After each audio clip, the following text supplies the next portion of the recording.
Hello guys, नमस्कार। आपका स्वागत है मेरे चैनल नखासा टुडे में। फ्रेंड्स, कैसे हो आप? उम्मीद करती हूँ अच्छे होंगे और स्वस्थ होंगे। तो आज इस वीडियो के माध्यम से जानेंगे हम किन्नरों से जुड़ी महत्वपूर्ण जानकारी। आखिर किन्नरों का जन्म और मृत्यु कैसे होती है और किन्नरों के क्या करने से घर में आती है खुशहाली, और जब भी किन्नर आपके घर आए तो आप क्या करें क्या नहीं, और किन्नरों की दी हुई दुआ क्यों पूरी होती है। तो आइए चलते हैं, जानते हैं इस वीडियो के माध्यम से। वीडियो के अंत तक ज़रूर बने रहिएगा। वीडियो पसंद आए तो वीडियो को लाइक करके चैनल को सब्सक्राइब अवश्य करें। तो चलिए शुरू करते हैं। रामायण में ऐसे कई किस्से हैं जो हैरान कर देते हैं। वहीं रामायण में ऐसे भी कई किस्से हैं जो आपको भावुक कर सकते हैं। ऐसा ही एक किस्सा भगवान राम और किन्नरों से जुड़ा है। आज समाज में किन्नरों को बहुत ही नीची नज़र से देखा जाता है, हालांकि ऐसा नहीं है। कहा जाता है कि जब श्री राम 14 वर्ष के वनवास के लिए अयोध्या छोड़ रहे थे तो उनकी प्रजा एवं किन्नर समुदाय भी उनके पीछे पीछे चलने लगे। तो भगवान श्री राम ने उनको वापस जाने को कहा। लंका पर विजय प्राप्त करने के बाद जब भगवान श्री राम वापस अयोध्या आए तो भगवान ने देखा कि बाकी सभी लोग तो जा चुके थे, किंतु किन्नर समाज बनी पर उनका इंतजार कर रहे थे। भगवान उनकी भक्ति से अति प्रसन्न हुए और उन्होंने किन्नर को वरदान दिया कि उनका आशीर्वाद हमेशा फलित होगा। इसलिए आज भी लोग विवाह और बच्चे का जन्म हो या कोई भी मांगलिक कार्य हो, उनका आशीर्वाद फलित होता है। तो उसके बाद किन्नरों के क्या करने से घर में आती है खुशहाली। तो जब भी किसी के घर या शादी विवाह या बच्चे का जन्म होता है या कोई त्योहार खास मौका, किन्नर घर में मांगने के लिए आते हैं। किन्नर ऐसे मौके पर तत्काल आ ही जाते हैं, फिर ये बिना पैसे लिए वापस नहीं जाते। कुछ लोग इन्हें पैसा देना नहीं चाहते तो कुछ लोग खुशी खुशी देते हैं। ऐसे में कहा जाता है कि यदि किन्नरों से ऐसे मौके पर 2 ऐसे जादुई शब्द बोल दिए जाए तो घर में लक्ष्मी की बौछार होती है।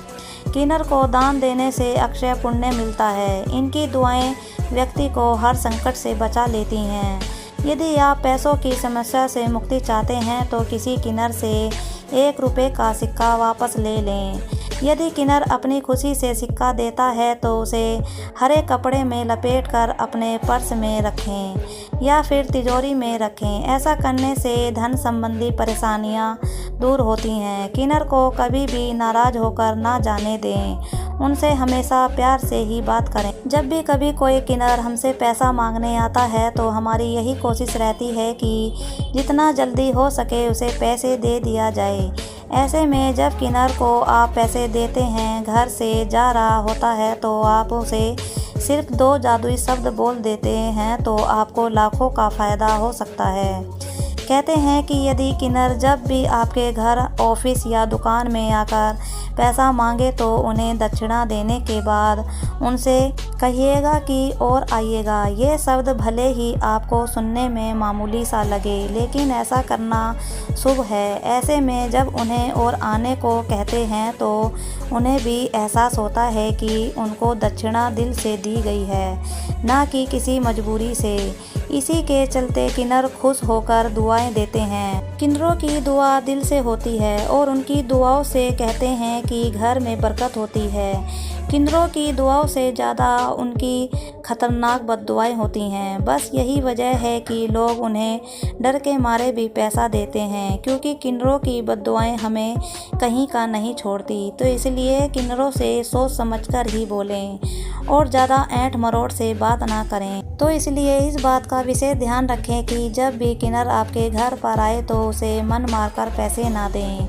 दरअसल जब भी किसी किन्नर को पैसे दिए जाते हैं तो वो हम सबको बहुत सी दुआएं देते हैं। ऐसा माना जाता है कि किन्नर के मुंह से निकली दुआएं बहुत हमारे लिए बहुत ही लाभकारी होती हैं। इन दुआओं का फल हमें अपने जीवन में बहुत ही जल्दी देखने को मिलता है। लेकिन आपको बता दें कि जितनी इनकी दुआएं असरदार होती हैं उतनी ही खतरनाक इनकी बद्दुआएं भी होती हैं। इसलिए किसी भी हालत में इनको कभी निराश नहीं करना चाहिए। क्या आपको पता है किन्नर के शव को जूते चप्पलों से क्यों पीटा जाता है? क्या है इसके पीछे का कारण? किन्नर समुदाय के लोग शव यात्रा निकालने से पहले शव को जूते चप्पलों से पीटते हैं, ताकि दिवंगत किन्नर को दोबारा इस योनि में जन्म न मिले। फिर दान पुण्य की विधि के बाद सबको अंतिम विदाई दी जाती है, तो इसलिए उनके शव को जूते चप्पलों से पीटा जाता है। तो उम्मीद करती हूँ फ्रेंड्स ये जानकारी आपको अच्छी लगी होगी। अगर अच्छी लगी है तो वीडियो को लाइक करके चैनल को सब्सक्राइब अवश्य करें। आज के लिए इतना ही, अगली वीडियो में फिर मिलेंगे। Bye bye.